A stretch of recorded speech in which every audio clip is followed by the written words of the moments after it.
So poops, bullying is not allowed in this community or in any community. So Leave Akmal! me alone! Please! I beg you! Jokes aside though, YB Akmal, I do have to ask, why are you bullying the whole of Malaysia? So poops, bullying is seeking to harm, intimidate, or coerce somebody perceived as vulnerable. Well, so poops, you probably remember what's been happening with our Jalur Gemilang right here, which our good old-fashioned Dr. Akmal is protecting at the moment by doing... Oh.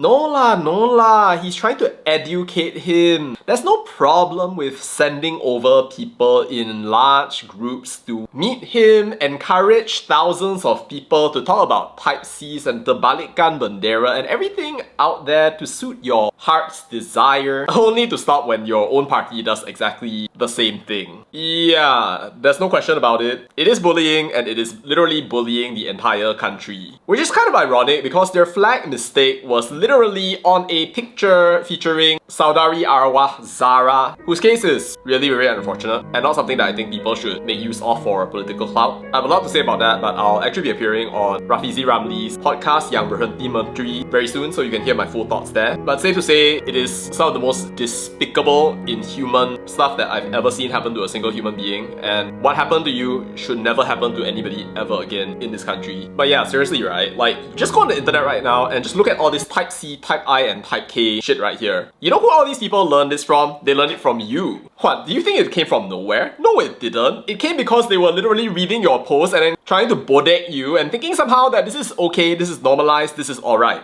No, it's not. I know you want to act like you're tepaling nationalist, the ultimate defender of the flag of Malaysia, but I think most people can understand quite intuitively that if you're literally trying to bully every single person in Malaysia to get the flag correct under all circumstances and not just speaking nicely to them and saying, look, you made a mistake, please fix it. And instead you're trying to drive it to the hilt in order to get all the votes that you can from stupid people that you are miseducating, that is unquestionably 100% bullying. So I mean, look back at your UMNO Terengganu for a quick bit. Do you not see the irony there? It's like you say that you want to protect all these people, but at the same time you're bullying the entire country. Ini namanya gaslighting. And yeah, you can say that like, oh no, I'm just being a nationalist, there's no problem with that. Berani kerana benar. If nobody speaks out, then mana jati diri kami? But I don't know if you remember the firebombing that happened after you went off about the socks and the KK Mart thing, but like, we remember it very well. Every single time there has been something vaguely controversial, you have literally weaponized it to try to cow people, to make them scared, to rile people up against other races as if you've been tepaling victimized. Fine.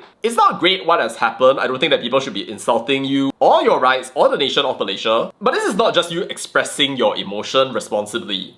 This is you teaching the rest of Malaysia to be a bullying society. Just think about it, right? From watching your videos and reading your statements, people will just think that they're entitled to have other people behave in a certain way. And before you know it, teachers will bully teachers, bosses will bully bosses, and everybody will bully everybody else in society because somehow they think that from your actions as a political leader, it is okay, it is normal, it is alright for you to do that. No, it's not.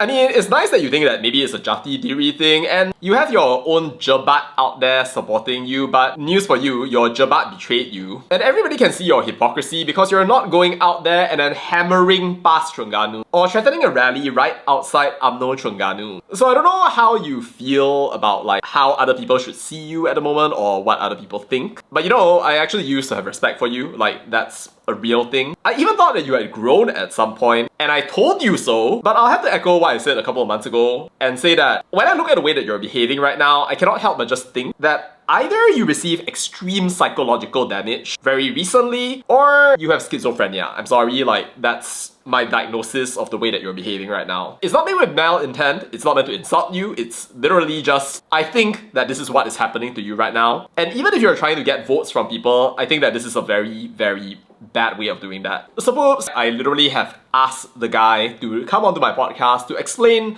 his point of view, you know, like maybe he's not toxic, maybe he's not really the villain, actually he's the hero, he really wants to save Malaysia, tiada niat jahat dan sebagainya, but he has never actually accepted the invitation. I mean, I really hope that it's just not being a hypocrite, and if you are a hypocrite, that makes me actually wonder if you even cared about the flag in the first place. I accept that people have different languages of love. Maybe Akmal is just going out there and then trying to intimidate people because he is just E-class, it's a personality feature and not a bug, and you must accept him the way that he is. Well, YB, if we're going to accept you the way that you are, then can I make a suggestion then? If you want to bully someone, then maybe you shouldn't be bullying old uncles who have already apologized. Maybe you should be bullying the past Terengganu people. Or maybe the people in the pondok schools or the private tahfiz schools that don't celebrate the national flag, Jalur Gemilang, have no appreciation for our country. And if you really are a nationalist, you care about making sure that everybody becomes paling patriotic and able to contribute towards the country, I think that your bullying efforts, your self-expression efforts will be a lot more useful there. But you know what's even better? Maybe just stop bullying in the first place. Like, I think that will be infinitely better for you. I mean, think about it, right? Like, even if you do manage to get votes in this way, what is the country going to become if you actually succeed? You end up creating a whole country full of bullies where everybody knows that tensions can flare up at a moment's notice, investments are going to fly out, your jati diri is going to just be destroyed over and over and over again. I know you want respect, but like, this is never going to get you the kind of respect that you actually want. This will never cause Malaysia as a civilization to actually thrive, only to end up looking progressively more stupid for being obsessed with race and religion and being unable to escape because of you.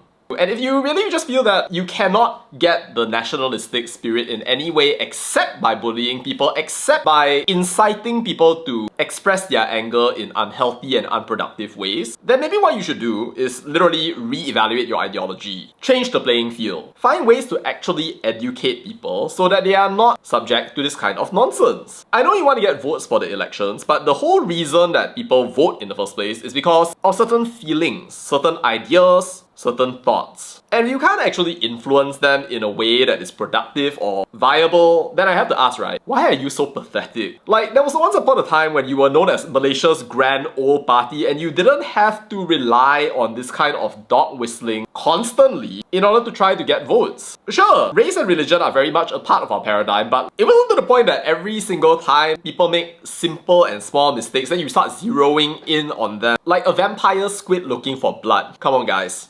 You are better than that. And you know who deserves better? Zara deserves better. To not be associated with people like you who are literally bullying the same way that she was bullied and then trying to paint yourselves as heroes of justice. Alright, that's all I have to say about that, and bye.